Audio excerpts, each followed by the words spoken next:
Now, if you know me, you will notice I'm doing something, technically, something I hate.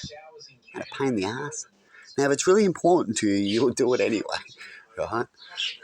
But I'm actually doing something that I hate. Now, when I do this artwork, I can do it in a bigger scale. See my hands? They're short and stubby. Right? You can call it CF, it gives me big knuckles and shit. CF talks about it, right? And so when it comes to using these little stones, all these little things, it glowed me, I can't do it right. It's just fucking, it's a mission. It's a mission, man. And so someone with big hands doing something small work should get top dollar for their product, right? Because it has a story. Shit, he got that done like that, yeah. When it comes with little tiny hands doing a product, you know, it's got to be a little cheaper because it's easier. Right? So when it comes to these stones, I can work with these, no worries. These about the size, boom, boom, nice and quick, and get something done really, really, really quickly with these size stones on the same kind of piece, and you make them with the stones as using these stones. Huh? But if you have little tiny hands, it's all right. Right? It comes the same speed work. It's the same, you know what you're doing. You know what I mean? But one with small hands will get it done.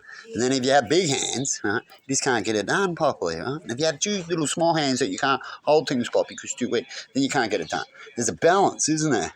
Right? And I've talked about it before. But you know what happens to me? It's been happening for a while. It's called the reverse factor. Right? I've got to do something I hate, and everything else that makes the reverse factor, they get to have it done what I want and easy. Huh?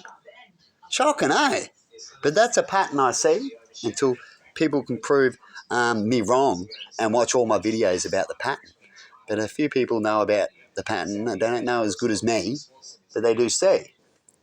But unless you see the whole pattern means do the study, you don't know, do you? Huh? And I've done a study on a certain thing. But I've got to be quiet about it. I've got to be shut down because it's not about me. You might as well say I'm the sacrifice, right? Because there's an outcome that they want. And what is that outcome that we're seeing out there in the world? Is there a positive outcome or a negative outcome? Is things getting better or things getting worse? And I always try hard every day to try to get it better, but it seems to always backfire. I always say if I do something too good, I get something even worse back. So if I be neutral, it's a neutral kind of thing. So neutral's the best. Pretty much don't do much at all, nothing too special. And that's no good because everything else will get what it wants, isn't it? But anyway, have a good one and see if you get what I mean.